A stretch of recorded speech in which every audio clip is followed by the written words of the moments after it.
Boa tarde. Que a paz de Jesus esteja entre nós, que possamos agradecer muito, reconhecer a oportunidade dessa misericórdia divina e nos conceder um espaço como esse, para nos reunirmos, para conversarmos a respeito de Jesus, a respeito da doutrina espírita, um espaço como esse que nos acolhe, que nos educa, que nos trata e que estende as mãos para que nós possamos também ajudar na medida das nossas possibilidades. O espírito Humberto de Campos, através do Chico, no livro Boa Nova, nos conta que nos primeiros dias do ano 30, Jesus, ainda iniciando o seu ministério público, ele tinha estado com João Batista no deserto e depois estava caminhando de Jericó para Jerusalém. E lá em Jerusalém, como um peregrino, ele estava nas proximidades do templo, observando, e saíram do templo alguns sacerdotes e pensadores, diz Humberto de Campos, ociosos, e que a figura de Jesus chamou a atenção dessas pessoas que saíam do templo, principalmente pelos seus traços e pelo seu olhar. Muitos acabaram continuando a sua caminhada, mas Hanan, ou em algumas traduções no Novo Testamento, Anás, o sacerdote Anás, aquele mesmo que lá na frente, no processo de Jesus, viria a atuar na sua causa, condenando-o, inclusive, ele para fazer perguntas a Jesus. E aí ele pergunta a Jesus, nesse diálogo rápido, que nós vamos resumir aqui, imperfeitamente, é claro, ele pergunta a Jesus o que ele fazia, o que aquele Galileu fazia em Jerusalém. E aí Jesus responde ao sacerdote, é óbvio que eles se identificavam pelas vestes, ele sabia reconhecer que se tratava de um sacerdote, além, obviamente, da sua dupla vista profunda. E aí Jesus diz, olha, passo por Jerusalém buscando a fundação do reino de Deus. Essa é a resposta que Jesus dá ao sacerdote. E aí vocês imaginem o sacerdote do templo, ouvindo um galileu dizendo que passava por Jerusalém para fundar o reino de Deus, ele ironicamente pergunta, que pensas tu venha a ser isso para Jesus? E aí Jesus diz, esse reino é obra divina no coração dos homens. A resposta de Jesus era clara, mas Hanan continua esse diálogo como quem não entendia ainda, apesar da resposta de Jesus, de que o reino de Deus, que ele buscava fundar em Jerusalém, passando por Jerusalém, veja até a transitoriedade, estou passando por Jerusalém. Hanan não entendia, apesar da clareza da frase, que seria uma construção divina no coração dos homens. E ele começa a metralhar Jesus de uma série de perguntas, porque no seu modelo mental, o reino de Deus era algo externo. O reino de Deus esperado pelos hebreus era o reino da conquista, da dominação, de sair da dominação do jugo romano. Era um reino feito de coroas, era um reino feito de ministérios, seria um reino feito de exércitos. E aí ele pergunta para Jesus, você conta com seguidores, com ajudantes, com príncipes secretos apoiando aí essa empresa? E aí Jesus diz para ele, os meus seguidores virão de todas as partes. Aí ele debochadamente diz, é verdade, os ignorantes e os tolos estão em todos os lugares. E aí ele pergunta para Jesus, como que uma obra perfeita poderia ser modelada com fragmentos de lama? Jesus serenamente responde para ele que o melhor mármore é o do sentimento e o melhor cinzel é o da vontade. Portanto, para modelar essa obra perfeita que Hanan se referia como uma obra externa, mas que a gente sabia que não era muito bem assim que Jesus queria dizer. E aí ele pergunta, ainda não satisfeito, conheces Roma? Conheces Atenas? Conheces as leis do templo? Os códigos? E Jesus responde para ele, eu conheço o amor e a verdade. E responde também dizendo, eu conheço a vontade do meu Pai que está nos céus. Desse diálogo com um sacerdote e a imensa dificuldade de se compreender qual é o reino de Deus que Jesus nos propunha e ainda propõe, nós podemos calcular qual seria então a dificuldade das outras criaturas, das outras pessoas naquela época, de conseguirem assimilar esse conceito, de conseguirem visualizar qual era essa proposta do reino dos céus ou do reino de Deus. Se um sacerdote, conhecedor da lei da época, da lei de Moisés, tinha tanta dificuldade, por isso a necessidade de se utilizar de parábolas para nos trazer tantas verdades de uma forma mais palatável para o nosso conhecimento, para a nossa capacidade de absorção. Lucas anota uma pergunta dos próprios fariseus a Jesus, que diz assim, numa outra passagem, quando será que vai vir o reino de Deus? Quando é que ele vai chegar? Porque, de novo, os fariseus imaginavam que era algo externo, como se fosse ter uma vigência, um mandato de alguém que começaria ou instalaria esse reino sobre a terra. E Jesus falou de forma clara, anotado por Lucas, o reino de Deus não vem com aparências exteriores. O reino de Deus não vai vir dali ou daqui, mas o reino de Deus está dentro de cada um de vós. E foram muitas reiteradas vezes que ele nos ensinou, nos educou nesse sentido. Mas, para facilitar o nosso aprendizado, Jesus se utilizava de parábolas, principalmente nessas lições mais existenciais, mais difíceis. Ele se utilizava de parábolas para nos educar, para nos ensinar. Há um conto judaico que fala de parábola e verdade, e que a verdade, ela decidiu visitar os homens, para conhecer os homens e se fazer conhecida pelos homens. Só que ela decide visitar a verdade, é um conto, sem roupas e sem adornos, como nós diríamos, nua e crua. E imaginem o escândalo.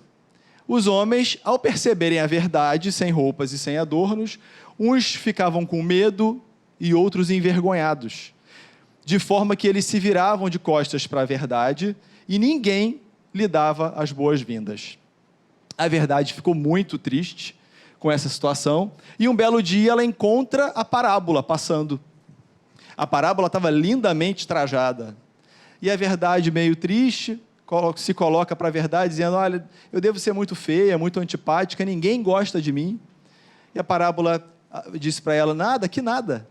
Experimenta uma das minhas roupas e faz um teste e vê o que vai acontecer. E foi o que a verdade fez. Ela veste uma das roupas da parábola, e aí a receptividade das pessoas à verdade se torna totalmente diferente. E por isso o nosso mestre, para nos explicar sobre o reino dos céus, que não é algo externo, não é edificação de tijolos, é algo interno a ser construído por nós, que nós podemos chamar de plenitude, de estado consciencial, de felicidade, qualquer nome queiramos dar, mas é essa construção divina nos nossos corações, como Jesus disse a Hanã. Jesus vai se utilizar de várias parábolas. E o reino dos céus, sendo esse encontro divino, esse estado consciencial, esse caminho evolutivo rumo à perfeição, todos os ensinamentos de Jesus, sejam em parábolas ou ensinos diretos ou outras situações, vão, de certa forma, direta ou indiretamente, nos darem pistas, ferramentas para atingirmos esse estado no reino dos céus ou reino de Deus. Mas quando ele falava diretamente sobre esse estado, ele se utilizava preponderantemente das parábolas. E foram muitas. A parábola do grão de mostarda fala isso, e todas elas assim, o reino de Deus, ou o reino dos céus, se assemelha a um grão de mostarda, na parábola do grão de mostarda. Ou se assemelha ao fermento, na parábola do fermento. E tem a parábola do tesouro, a parábola da rede, a parábola da pérola, dos convidados, e nós temos a parábola do festim de bodas, da festa de núpcias, que estava no slide aqui, ou das bodas, os nomes vão variar, mas é essa parábola que nós vamos hoje refletir sobre ela, nessa nossa primeira reunião pública do mês de maio. E vamos então ler a parábola, vou ler ela inteira, e depois nós vamos destrinchar um pouquinho. A parábola está no Evangelho de Mateus, essa que a gente vai usar aqui, no capítulo 22, versículos 1 a 14, e também ela aparece em Lucas um pouco diferente. E faz todo o sentido, porque Mateus, ele escrevia para os hebreus. Ele era hebreu e escrevia para os hebreus. Então, toda a escolha das palavras, a forma que ele ia escrever, dirigia aquele público mesmo. E por isso Mateus é um dos evangelistas que nunca se refere a reino de Deus. Ele fala reino dos céus, porque os hebreus evitavam usar o nome de Deus em vão, conforme a gente sabe. Então, a parábola diz assim, e aí lembrando, gente, das roupas da parábola que vestem a verdade. Já vamos ouvir com ouvidos de quem entende se tratar de uma linguagem alegórica, simbólica, que tem por objetivo trazer um ensinamento, jamais literal.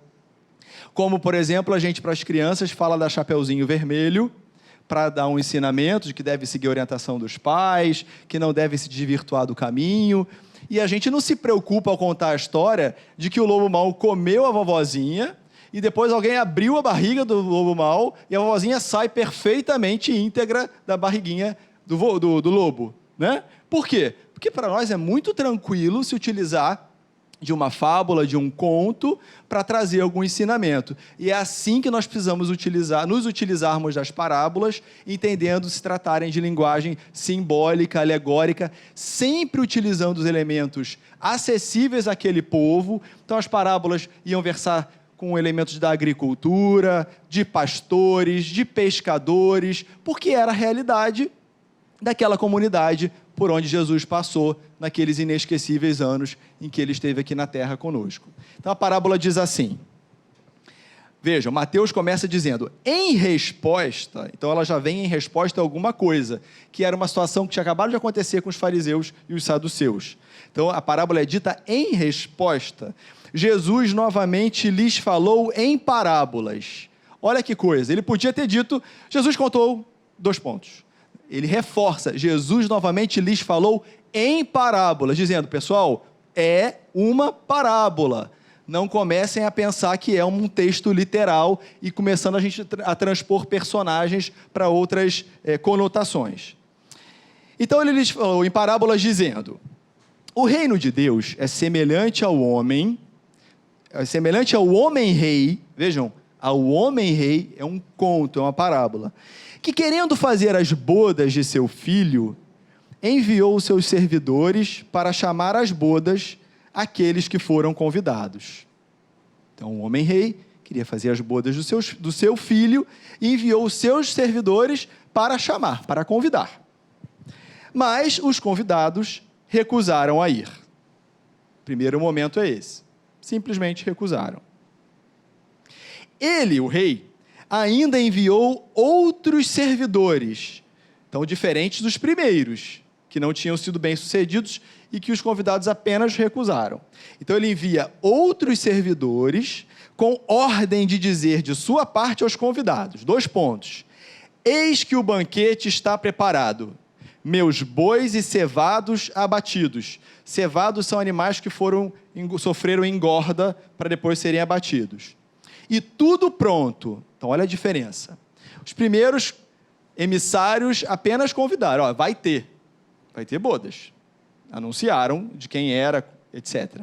O segundo, o rei mesmo diz qual o texto para eles, porque ele orienta que eles digam que o banquete está preparado, já estava preparado, não era mais uma intenção. Os bois e os cevados abatidos, tudo pronto. Vinde para as bodas. E qual será a reação que eles tiveram? Os convidados, eles se foram. Nem se importaram. E aí tem mais ou menos uns 3 grupos aqui.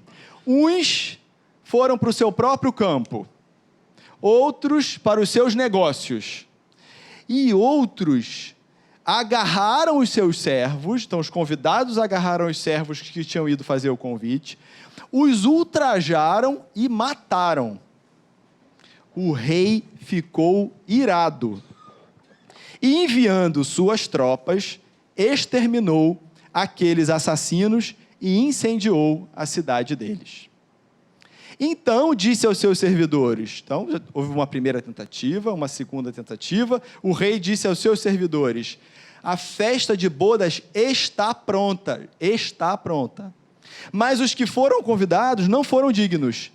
Ide, portanto, às saídas das estradas, e chamai às núpcias todos que encontrardes. Então já não era mais um convite dirigido a um público específico. Seus servidores foram para as ruas e chamaram todos os que encontraram, bons e maus. Então são todos mesmo. E a sala de bodas ficou repleta de pessoas que se sentaram à mesa. Entrou o rei em seguida para ver, então entrou lá no recinto, a sala cheia, para ver os que estavam à mesa, e tendo percebido que um homem não estava vestido com a roupa nupcial, lhe disse: companheiro, como entraste aqui sem ter a roupa nupcial? E esse homem ficou mudo. Então o rei disse aos seus servidores: atai-lhe as mãos e os pés, e lançai-o nas trevas exteriores. Lá haverá prantos e ranger de dentes, pois muitos são os chamados, e poucos são os escolhidos. Essa é a parábola para o nosso estudo de hoje. Com todas as ressalvas feitas da linguagem alegórica, vamos tentar estudar alguns elementos que essa mensagem riquíssima nos traz, e é uma das parábolas que tem mais elementos da própria doutrina espírita, além da questão dos ensinamentos de Jesus a respeito do reino de Deus. Então, trata-se de um casamento, como a gente percebeu, mas não é um casamento qualquer, né? É um casamento importante. É um casamento do filho de um rei. E esse rei está promovendo uma festa, porque também podia estar casando e não ter festa. A gente pode casar e não fazer festa. Só que era um casamento do filho do rei. Ele não diz que é um dos filhos, é do filho do rei, que é alguém importante, óbvio, e que vai ter uma festa, vai ter um festim para comemorar essa situação. E aí a gente sabe que casamento, até os dias de hoje, é uma super ocasião. Principalmente se tiver festa. Em geral, são das festas mais inesquecíveis das famílias. Costuma ficar na memória das famílias, o casamento do fulano, né? E assim por diante. A gente está em maio, que classicamente é conhecido como o mês das noivas ou o mês do casamento. Tem explicação aí por causa da primavera no hemisfério norte. Mas não só nos dias de hoje. Na cultura judaica, o casamento era algo muito importante, no sentido literal. A união de duas pessoas selava a união, muitas vezes, de famílias, de povos, tendo uma importância tão grande que essas festas duravam dias. Há anotações que duravam 6, 7 dias. Até porque se vai matar um boi, matar muitos animais, não tinha geladeira, né? Então tem que consumir aquilo tudo durante todo aquele tempo. Mas no sentido existencial, para a cultura judaica, o casamento também tem um significado muito importante. Porque em todo o Velho Testamento, né, na lei antiga, é utilizada essa figura do casamento ou da aliança para representar a união do povo escolhido com Deus. No sentido, portanto, existencial, não no literal, casamento e aliança é essa ligação da criatura com o Criador, tanto do ponto de vista individual, de uma pessoa, quanto também de uma coletividade. No Velho Testamento é falado muito do povo hebreu, que seria o povo escolhido para a aliança com Deus. Não é assim? E tanto que isso é tão marcante que o primeiro dito milagre, a gente sabe que a palavra correta não seria essa, de Jesus, o seu primeiro ato público, são nas bodas de Caná. Justamente numa festa de casamento. Jesus marca ali esse conhecimento público das suas possibilidades, da sua mensagem. A ponto de Pedro, um dos seus apóstolos, depois questionar Jesus, também no mesmo livro Boa Nova: mestre, a questão lá do vinho, que ele tinha feito transformar água em vinho nas bodas de Caná, essa primeira aparição, não estaria estimulando a embriaguez e a gula? E aí Jesus fala assim: sabes o prazer que é servir a um amigo?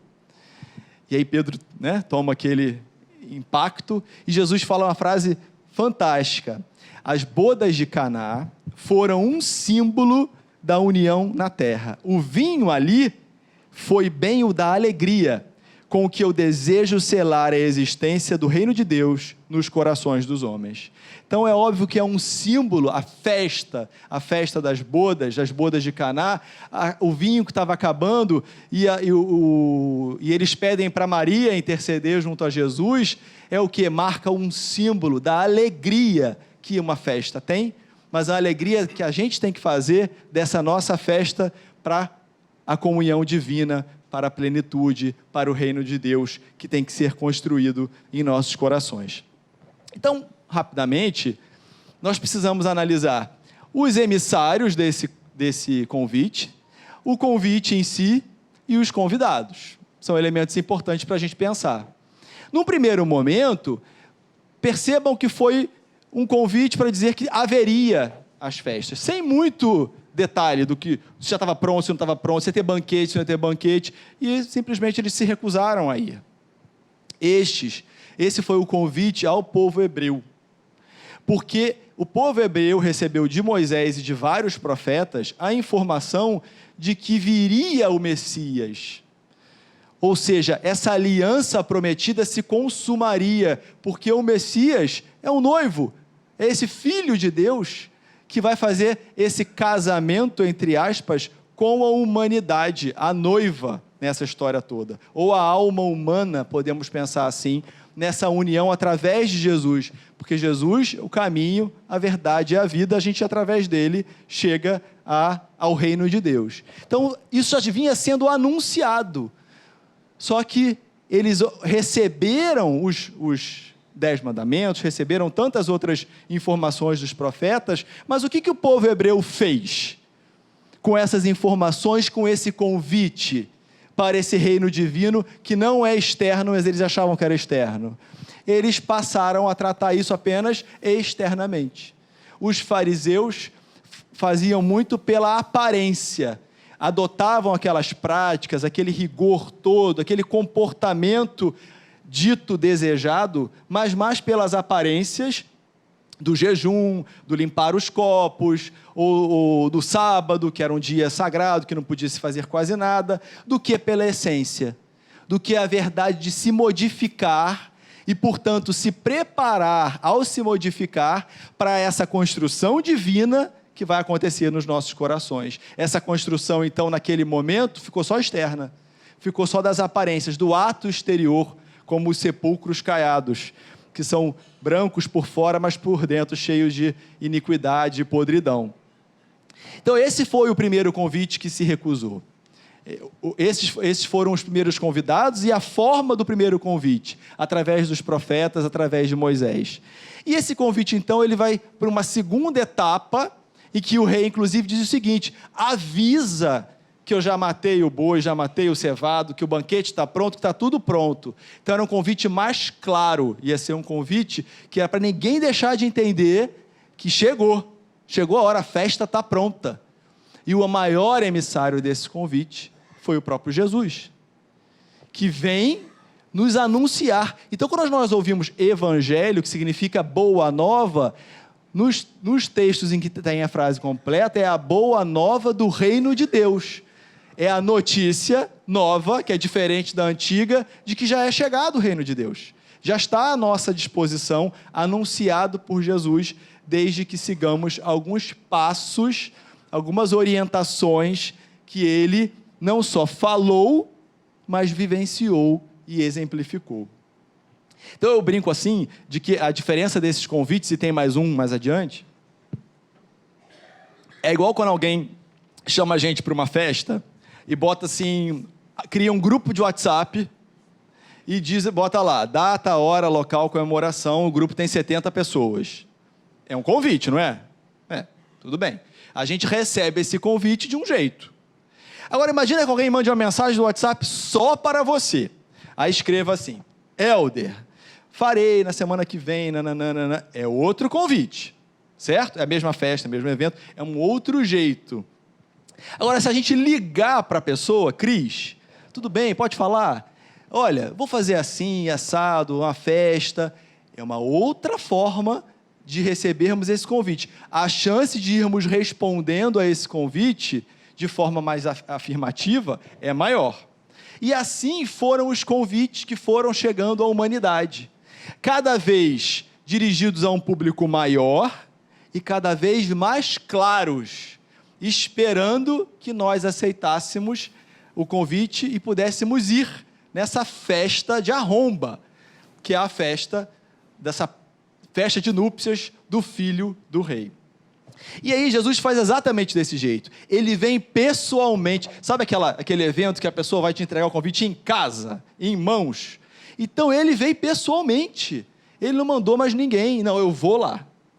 Eu vou convidar. Eu vou não só dizer que está pronta, mas eu vou demonstrar com as minhas atitudes que já está pronto e ao alcance de todos. Não é tão difícil assim. E deixa claro para a gente o tempo todo o seu maior mandamento para que pudéssemos atender a esse convite. E aí ele não restringe mais só ao povo hebreu. Ele começa assim a reunir o seu colégio apostólico de hebreus, de judeus. Em seguida, esse grupo começa a disseminar mais as ideias. Jesus passa a chamar e a pregar para prostitutas, leprosos, ditos endemoniados, que são os obsidiados, e todos os que cruzassem. As crianças eram bem-vindas, vinde a minhas criancinhas. Ele não restringe mais público. Todos agora eram chamados, como foi dito na parábola, bons e maus, chamem todos. Vai às saídas das estradas, não mais só aquele bairrozinho, vai às saídas das estradas, não só o povo hebreu, vamos chamar os gentios também. E Paulo de Tarso, seu divulgador, que veio depois de Jesus, foi justamente esse divulgador que levou a palavra a todos indistintamente, não só ao povo hebreu. E aí o que aconteceu?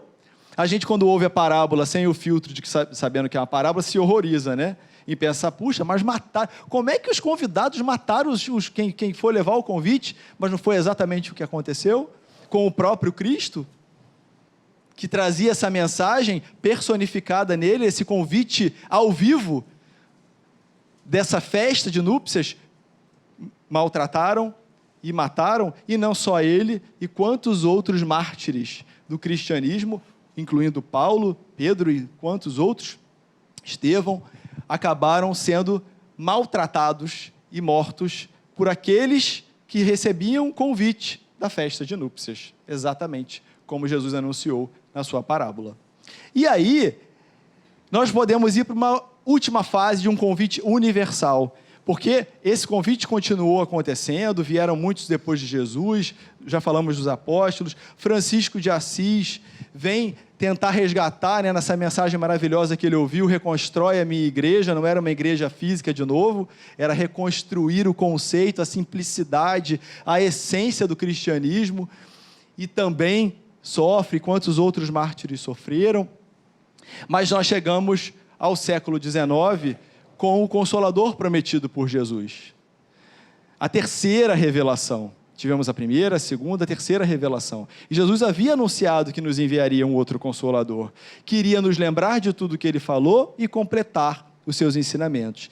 Nessa hora, o ensino é universal. Não é mais dito numa religião, ou dito num templo, em latim, ou com linguagem restrita, ou só para cultos. É uma linguagem clara, que explica, inclusive, partes que pouco haviam sido compreendidas da vida de Jesus, como nós vemos no livro Evangelho segundo o Espiritismo, que destrincha tantas passagens, tantas parábolas, tantos ensinamentos, à luz da doutrina espírita. Esse convite agora é claríssimo, e é para todos. E aí chega cada um de nós. O que nós temos feito com esses convites que nos têm chegado? Como que nós temos respondido a esses convites? De forma positiva ou recusando, cuidando do campo, cuidando dos negócios? Espero que não mais matando nem maltratando quem traz o convite para a gente. Como que nós temos respondido a tantos os convites que têm sido enviados para nós? Para quê mesmo? Para essa super festa. Para a festa da aliança entre a alma humana e Jesus, a mensagem de Jesus, a mensagem libertadora de Jesus, nos convidando para construirmos o reino de Deus em nossos corações. E hoje, pelo menos aqui, a gente supõe que nós estejamos aceitando, pelo menos comparecer à festa. Estamos aqui, sentados, né? Pelo menos externamente falando, nós atendemos ao convite. Ok, eu vou lá na festa, vou ver como é que vai ser. Vou ver se vai ser boa, né? Então, nós estamos aqui hoje, partilhando desse pão, como companheiros, né? Companheiro é aquele que come o pão junto, esse pão espiritual, como companheiros, nós estamos aceitando. Mas tem uma última parte da parábola, que é essa questão da veste. Porque quando todo mundo foi lá, encheu o salão, o rei chegou e tinha um que estava com uma veste, não estava com a veste nupcial. Lembram? E fez com que ele então fosse retirado, atasse mãos e pés, lançados às trevas exteriores, onde há prantos e ranger de dentes. O que seria isso então? Porque nós podemos dizer sim, um sim externo a esse convite, e virmos até a reunião pública, virmos até o trabalho, nós podemos vestir até algumas vestes materiais, como essa camisa da nossa campanha, do Educar-se para Educar, mas será que a veste material está também reproduzida na veste espiritual? Será que a minha túnica, a minha veste é apropriada para essas núpcias? O que são mesmo as núpcias? Esse encontro divino, esse encontro íntimo nosso com Deus, essa construção do reino de Deus em nossos corações? Porque a roupa material, o convite material é muito mais fácil, não é? Não vamos também banalizar. Tem as nossas dificuldades, nossos obstáculos, nossas barreiras, mas é mais fácil. Mas termos a certeza de que esta camisa está impressa já na nossa essência e já é uma veste nupcial, nós não podemos ter certeza. E qual seria, então, antes da gente dar esse exemplo, é só a gente pensar em André Luiz. Era médico na terra, né, fazendo um paralelo. Era médico na terra, então na terra ele tinha a túnica do jaleco branco, como médico, e depois de todo o período no umbral, da recuperação sua nas enfermarias, e ele, quando ele se sente bem para oferecer-se a trabalhar, ele pensa em pedir que tipo de trabalho? Ele quer trabalhar como médico. Só que ele não tinha, espiritualmente, a túnica, a veste, para trabalhar como médico, embora na terra tenha sido médico. E aí ele é convidado a trabalhar nas câmaras de retificação como auxiliar de enfermagem, limpando o vômito, até que depois ele pudesse alçar outros postos. Ou o irmão Jacó, no livro Voltei, ele havia sido dirigente espírita, dirigente da Federação Espírita Brasileira, mas ao chegar no mundo espiritual, a veste que ele tinha, que ele usava, não tinha a mesma luminosidade dos seus companheiros aqui da terra. Ele se sente até envergonhado, porque todo mundo brilhava, e ele com a luzinha fosca. Não chegou em sofrimento, em dor, nada disso, mas não tinha a mesma luminosidade. Por quê?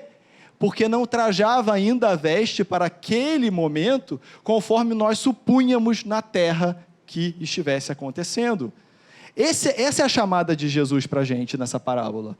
Que nós possamos refletir que vamos aceitar sim o convite, mas vamos ser inteiros, como até vimos no encontro de Jesus do ano passado. Dizer o sim, sim, não ser de aparência, não, eu vou atender o chamado, mas eu vou só quando eu posso. Eu vou entrar no trabalho voluntário, mas é só quando não chove. Quando chove, eu não vou.